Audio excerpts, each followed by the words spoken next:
All right, welcome back. You're watching The Breakfast Club, and next we have on the show director Nagesh Kukunoor.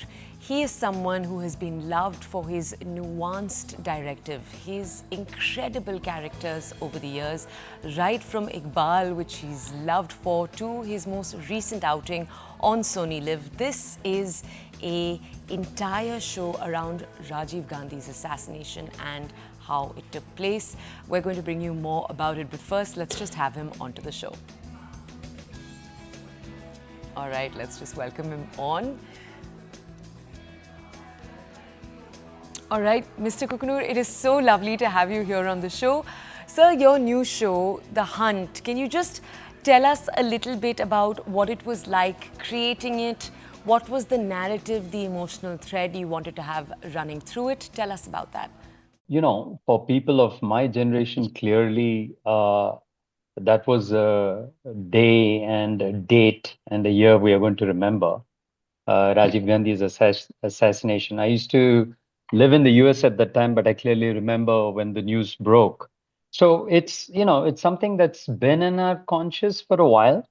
But for me, that wasn't reason enough to sort of delve into making something like this. What finally sold me to it, and the credit goes to Anirudhya Mitra's account of uh, the whole hunt, as well as Samir Nair of Applause, who convinced me that there was nothing political about this book, um, as much as it was a thriller, a police procedural.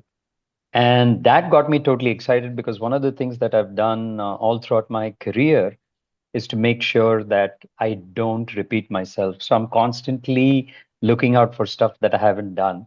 I've been active in the web series space for almost about 6 odd years.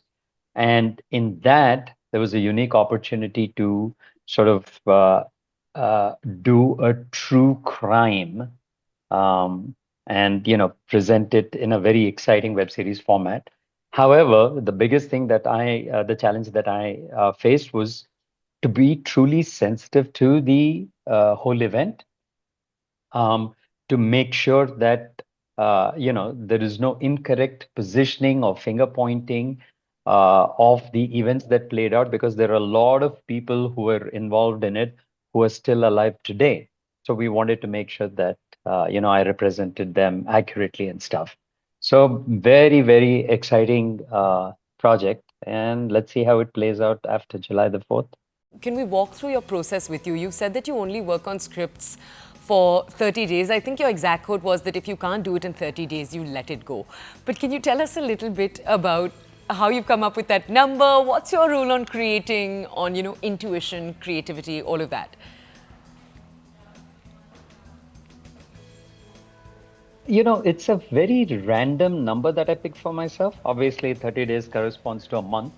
But I feel that the bulk of the writing that I do, okay, there's a lot of stuff bouncing around in your head, and you're kind of debating things, and what do you put on paper. But writing as well as filmmaking is completely a point of view. There's no right or wrong. It's just the way you feel. So I don't like to belabor this process. I don't like to constantly question and counter question. And then, people say, I took 18 months to write the script and they're so proud of themselves. Hey, if that process works for you, more power to you. For me, what I've found that a lot of the stories that I sell, uh, uh, uh, they spill out of me very organically.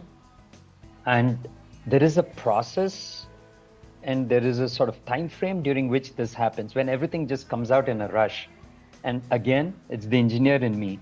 When I set a deadline, I know that the way I'm wired, I will work towards that deadline and I'll make sure it comes out.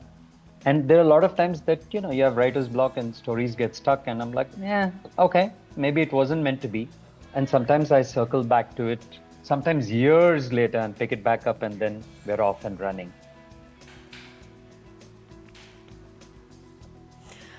Can we ask you, one of your outings I really loved was in Patal Lok 2. It just took place. You were playing the antagonist, but it's not the typical antagonist. You're not loud. You're very, quiet. There's layers to you. How do you choose your acting roles? And when you're acting, does the director in you sort of constantly go off in your head?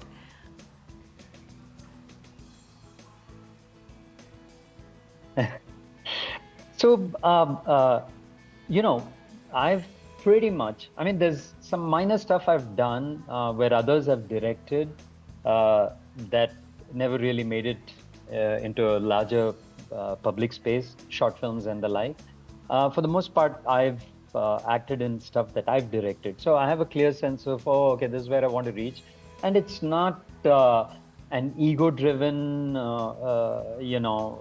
narcissistic approach to, oh, I'd love to put myself on screen. Sometimes I feel very strongly that I understand the character better, so I do it.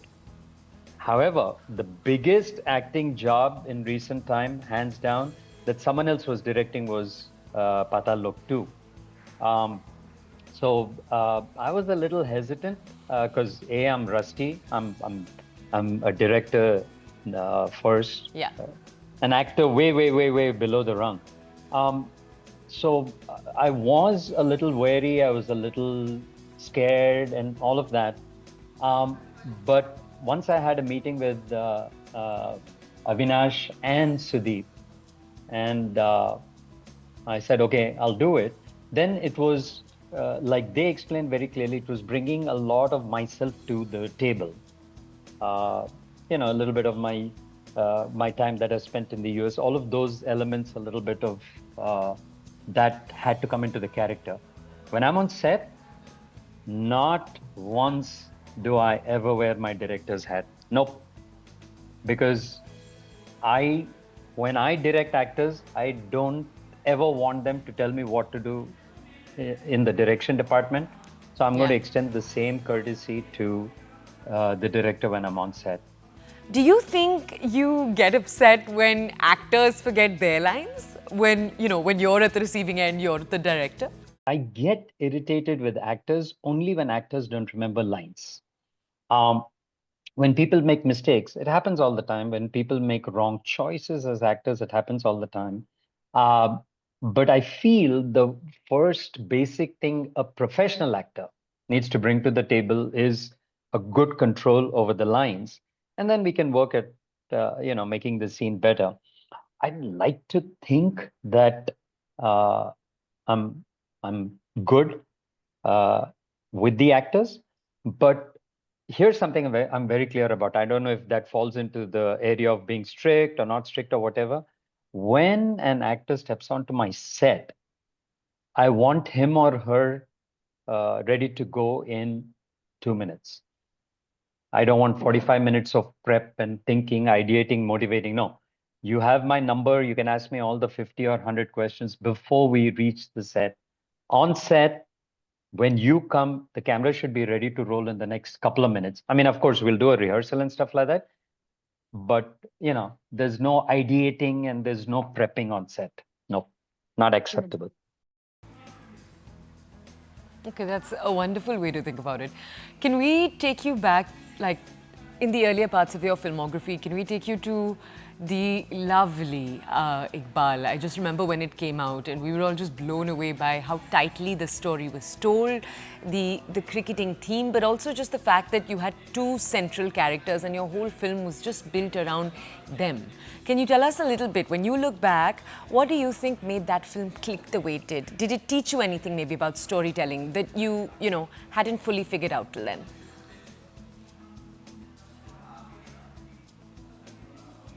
The one most amazing trait about this profession is it teaches you nothing. Okay.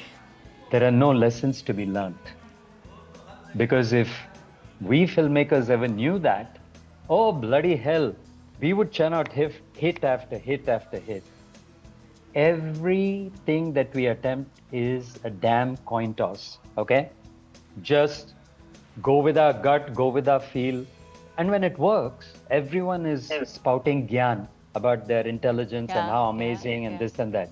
And when it doesn't work, Some of them might be humble enough to say, oh, okay, I screwed up. Most of them will find excuses. I, on the other hand, I really don't pay attention to what happens at the very end. You picked Iqbal. Hey, it resonated with the audiences. It really worked. What do I take from that? That I should make another movie with a deaf mute as the lead protagonist, not have any romantic songs. No, no. There are no lessons to be learned. You just go with your gut feel at the time that you're making the film. You're constantly evolving as a human being. You are not the same 5 years later, so or maybe even a year later at times. So I don't worry so much about what it is that a film gives me. Okay, if we take you even further back than Iqbal and we maybe go to Hyderabad Blues, when that came out, it was this breakout indie success. And I think some even called it the most successful indie film till that time. So tell us, for you, when you look at then and now you look at today, do you think anything has changed for young filmmakers? Because a lot is made about OTT and this boom. Many have called it this leveler, now they say that younger creators get a chance.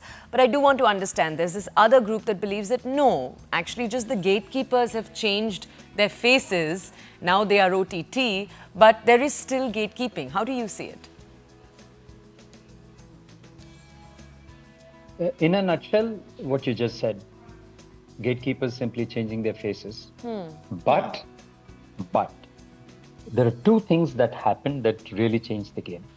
One, when we went digital over a decade ago, okay? The first film that I made digitally was Lakshmi in 2012. From that point, I know that things changed dramatically. And for filmmakers who are trying to break in, at times, not everyone gets the opportunity, like I did, to use my own cash and make my first film, right?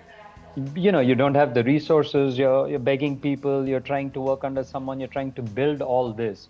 So that was always a very, very top-down process that took a very long time for someone to break in. And what the digital revolution did is it took the power out of these higher ups and put it back into the hands of the filmmaker. So for people to hone their craft, for people to be able to pitch stuff, I mean, all you require is a damn cell phone. That's all, right? So that was a great leveler. That happened. All right. Thank you, Nagesh, for speaking to us here on The Breakfast Club. Before we let you go, any parting thoughts? I know we started by discussing your new series, The Hunt. Any parting thoughts, anything you want to add about it? I would say that, enjoy it for what it is. It is a thriller that spans 90 days and it has stuff which are eye-popping, total disbelief, because when I started actually going through the material, that's when I found out. So enjoy it for what it's worth. And all I would request people is, don't generate controversies where there aren't none. Just enjoy the show for what it is. Not many know that you studied environmental engineering in the US years ago. Does that background shape till today how you structure or you approach a story? Perhaps in, how you look at a system, the cause and the effect, or even when you're thinking through like character logic? Funny you're asking me this question because I've now been a filmmaker way longer than I was a chemical engineer. At one point, that was still, a dominant part of me. But now I've been a filmmaker for so long that I've sort of forgotten a little bit of my past life. But yeah, so I was a chemical engineer, did my bachelor's in India, then did my master's in the US with a complete bent towards environmental engineering. That's what my master's was in.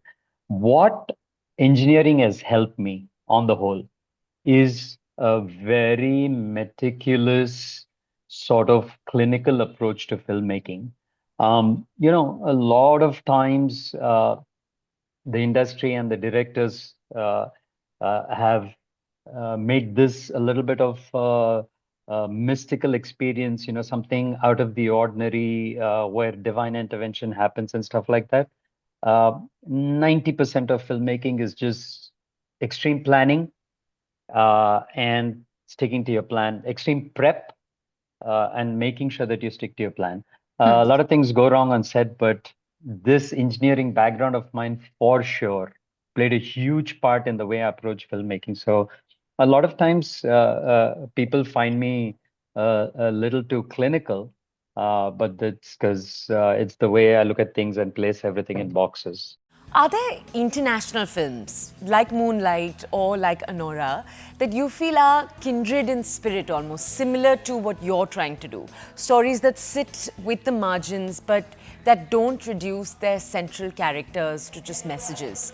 And how do you think Indian storytelling handles that space maybe differently from how these films and this cinema does? So I am a child of American independent cinema.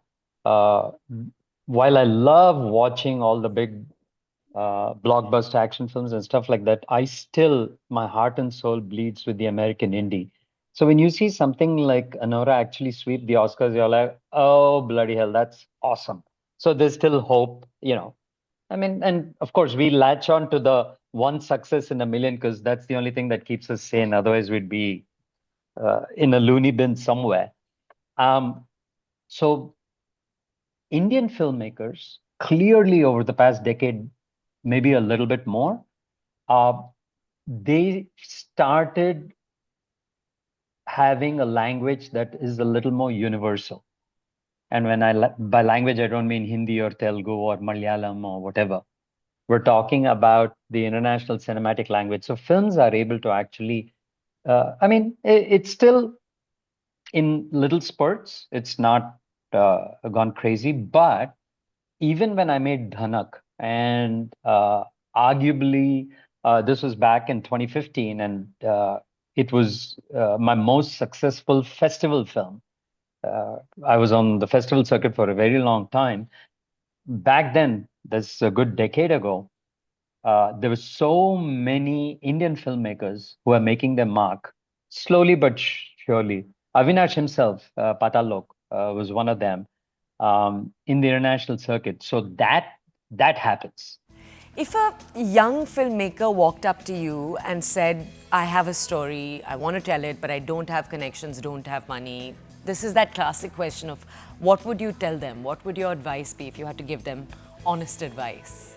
The same thing I've been saying every single time since Hyderabad Blues when someone asked me the question. Uh, uh, it's a slogan I stole from Nike many years ago, which is just do it. So there's no magic bullet. Just do it. Just find a way.